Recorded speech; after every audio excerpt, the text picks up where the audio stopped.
രാവിലെ മുതൽ മനുവും ടീമും അവിടെ ഉണ്ട്. ഒരുപക്ഷെ ഈ നമ്മളിപ്പോൾ കാണുന്നത് ഈ ആവേശം മാത്രമാണ്. പക്ഷേ രാവിലെ മുതൽ നമ്മൾ പ്രേക്ഷകർക്ക് നൽകിയത് ഈ ഓരോ ദൃശ്യങ്ങൾ ദേഹത്ത് പതിച്ചിട്ടുള്ളവർ പുലർച്ചെ 6 മണി മുതൽ അതിൻ്റെ ഒരുക്കങ്ങൾ തുടങ്ങിയതാണല്ലേ. അങ്ങനെ കൂടി ആ എഫർട്ടിനെ കാണേണ്ടതുണ്ട് മനു. തീർച്ചയായും ആ അധ്വാനത്തെ ഒരിക്കലും വില കുറിച്ച് കാണാൻ കഴിയില്ല. കാരണം അത്രമാത്രമാണ്. രാവിലെ 6 മണി മുതൽ വന്ന് നിന്ന് അവർ ഈ ചായം ദേഹത്ത് പൂശി ഞാൻ കണ്ടിരുന്നു ഭക്ഷണം കഴിക്കാൻ പോലും മറ്റുള്ളവരുടെ സഹായം വേണ്ടി വരുന്ന സാഹചര്യം ഉണ്ടായിരുന്നു. അപ്പോൾ കൈ ഇങ്ങനെ വിടർത്തി പിടിച്ച് നിൽക്കണം, അടുത്ത് പിടിച്ചാൽ ഒട്ടിപ്പോകും. അപ്പോൾ അങ്ങനെ ഉണ്ടാകാൻ പാടില്ല. അപ്പോൾ അത്രയും ത്യാഗമെടുത്ത് അത്രയും എഫേർട്ട് എടുത്ത് പണിയെടുത്ത് ഇറങ്ങി വരുന്നതാണ് അജിംഷാദ്. ഇനി അതല്ല, നമ്മൾ ഈ പുലികളി കഴിഞ്ഞ് ലൈവൊക്കെ കഴിഞ്ഞ് നമ്മൾ പൊടി തട്ടി പോകും. പക്ഷേ ഈ മനുഷ്യർ ഇവർ ഈ പുലിവേഷം ഒന്ന് അഴിച്ചു വെക്കേണ്ട എത്ര സമയം എടുക്കുമെന്ന് അറിയാമോ? ഡീസലും മണ്ണയും ഒക്കെ ഇട്ട് ഒരച്ച് കഴുകി അതൊക്കെ വെട്ടി അവരുടെ ദേഹം ഒന്ന് വെടിപ്പാക്കി എടുക്കുന്ന സമയം കുറേ. ഒരു 4 മണി 3 മണിയെങ്കിലും അവർ വീട്ടിൽ ചെന്ന് കയറുമ്പോൾ എന്നാണ് ആ പങ്കെടുക്കുന്ന ചേട്ടന്മാർ നമ്മളോട് പറഞ്ഞത്. അപ്പോൾ അതിൻ്റെ ഒരു എഫർട്ട് എന്ന് പറയുന്നത് ചെറുതല്ല. ഇതൊക്കെ അവരെ ചെയ്യിപ്പിക്കുന്നത് നോക്കൂ. ഇപ്പോൾ ഈ 2 സൈഡും കൂടി നിൽക്കുന്ന മനുഷ്യരുടെ മുഖങ്ങളിൽ വരുന്ന ഒരു ആവേശമുണ്ടല്ലോ, ഒരു കാഴ്ചയുണ്ടല്ലോ. നമ്മൾ ഇതിന് മുമ്പിലേക്ക് ഇറങ്ങുമ്പോൾ അവർ ഇതെല്ലാം മറക്കുകയാണ്. ഇത്രയും നേരം എടുത്ത എഫർട്ട് മറക്കുന്നു. ഇതെല്ലാം മറന്ന് അവരിങ്ങനെ ആവേശത്തോട്ട് കയറുകയാണ്. അതാണ് ഒരു അഡ്രിനാലിൻ റഷ് എന്ന് നമുക്ക് പറയാം. നമ്മൾ ഈ ലിയോണൽ മെസ്സിയുടെയും ക്രിസ്ത്യാനോ റൊണാൾഡോയും ഒക്കെ കളി കാണുമ്പോൾ നമുക്കൊരു അഡ്രിനാലിൻ റഷ് വരില്ല അവർ ഗോൾ അടിക്കുമ്പോൾ.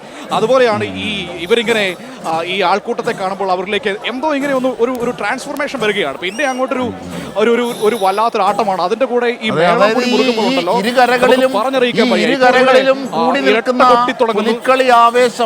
ആ ആവേശം അവരുടെ കണ്ണുകളിലും മുഖത്തും കാണുമ്പോഴാണ് യഥാർത്ഥത്തിൽ ഈ പുലികൾക്ക് അവരുടെ ആവേശം ഉന്മാദം ഉയർകൊള്ളുന്നത് അല്ലേ. അങ്ങനെയാണ് മനു ഉദ്ദേശിച്ചത്.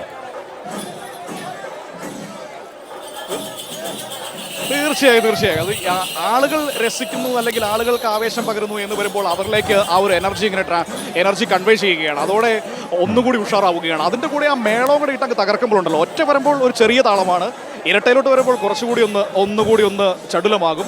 പിന്നെ ആ മുറുക്കം വരുമ്പോൾ ഒരു പെരുക്കം തന്നെ വേണം പറയും. നമ്മൾ മേളപ്പെരുക്കം എന്നൊക്കെ പറയാറില്ലേ, അതുപോലെയാണ്.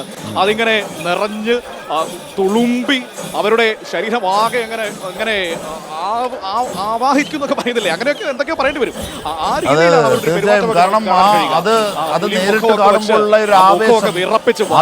പ്രേക്ഷകരിലേക്കൊക്കെ എത്തിക്കാനാണ് നമ്മൾ ഈ ദൃശ്യങ്ങളും ഈ വാക്കുകളും ഒക്കെ ഉപയോഗിക്കുന്നത്. തീർച്ചയായും മനു പറഞ്ഞതുപോലെ വലിയ ആവേശമാണ് ഇത്. എന്താണ് തൃശ്ശൂർ ജനത ഇങ്ങനെ, അവരുടെ ആഘോഷങ്ങളെല്ലാം ഇത്ര മനോഹരമാകുന്നു. കേരളത്തിൻ്റെ ഒരു സാംസ്കാരിക പ്രതീകമാകുന്നു. പൂരത്തിലും അതെ, താളത്തിലും അതെ, പുലിക്കളിയിലും അതെ ഒക്കെ. അത് തൃശ്ശൂർ എന്നത് സാംസ്കാരിക ജില്ലയായി മാറുന്നതും അതുകൊണ്ട് തന്നെയൊക്കെ ആയിരിക്കാം. ഒരുപക്ഷെ ഈ പുലിക്കളി കേരളത്തിൻ്റെ മുഴുവൻ, തിരുവോണത്തിൽ തുടങ്ങി 4ാം ദിനത്തിൽ എത്തി നിൽക്കുന്ന കേരളത്തിൻ്റെ മുഴുവൻ ഒരാവേശത്തിൻ്റെ കണ്ണുകൂടിയാണ്